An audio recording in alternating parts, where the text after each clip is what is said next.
Picture a Senate hearing where the questions are simple, almost yes or no. Did Russia commit a crime? Is money laundering a threat? Is a pardon tied to business money a conflict of interest? These aren't abstract policy puzzles. They're basic accountability checks, the kind regular people expect to be answered plainly.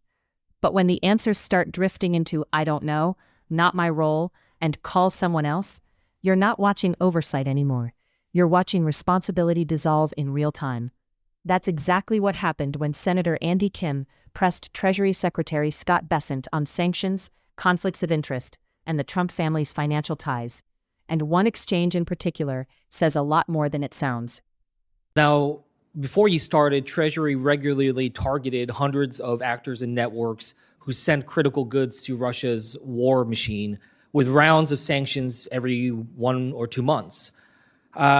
The previous administration added about 297 China-based entities and individuals to our sanctions list under the Russia sanctions program. I want to ask you, do you know how many you have added and designated as part of the Russia sanctions program since you came in as Treasury Secretary?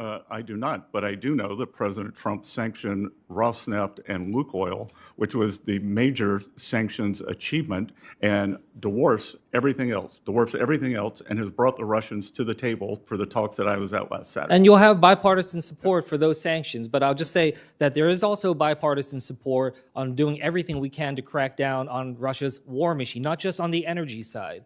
And so, as I said, the previous administration has added 297 China-based entities. This administration has added 0. That is the number 0. So I just urge you. The previous administration was extremely weak on sanctions, and it was on record as saying that they did not want to increase energy sanctions because they were worried about the midterms, worried about the failed election of Vice President Harris, and in a display of cowardice. I'm not asking you about that right now. But on the way out the door, Jake Sullivan raised some of the energy sanctions. President Trump took the most bold action. So we have done more. I'm asking you here, can you commit to this Congress that you will take action to sanction Russia's shadow fleet? I will take it under consideration. We will see where the peace talks go. I see how this administration has taken this maximalist approach, adding pressure when it comes to Iran's shadow fleet, talking about cutting off Venezuela's ships. I think that there needs to be consistency here. And again, there is bipartisan support for this. I wanted to just switch gears. Would you agree that money laundering is a national security threat to this country? Yes, sir.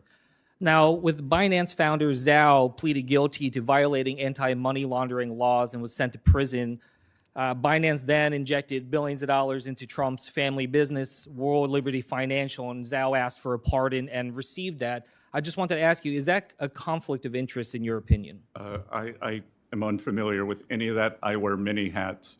The pardon hat is not one of them. I'm just asking, do you see it as a conflict of interest, though? Again, I'm not going to respond to that. When you had the Russia talks, was Jared Kushner a part of the Russia talks? Yes. What is his official role in the U.S. government right now? I believe that he is a special envoy.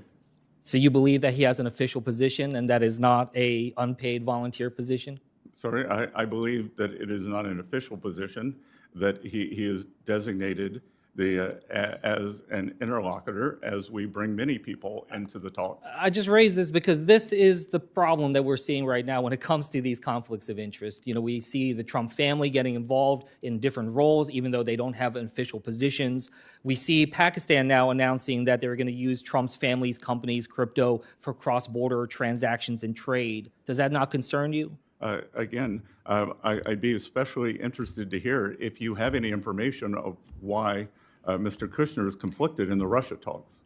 Look, what I'm saying is that if he wants to participate in that, he should go by the same financial disclosures and getting rid of conflicts of interest that every other senior government official, including yourself, have to go through. And look, I'm just saying that when we're seeing Trump pardoning Binance founder Zhao, when seeing instead investigating Jerome Powell, when we see that Trump is now suing the Treasury and the IRS for $10 billion, He even said, I am supposed to work out a settlement with myself. That's what Trump said. Do you think that that is a conflict of interest? That is a Justice Department issue. No, it is suing your department. The Justice Department represents Treasury. I would suggest you contact Justice. Hearings like this aren't really about personalities. They're stress tests for institutions. When clear questions can't get clear answers, it tells you something. Not about who's in the chair, but about how easily responsibility can slide away. And when that happens, the public doesn't lose an argument, it loses trust.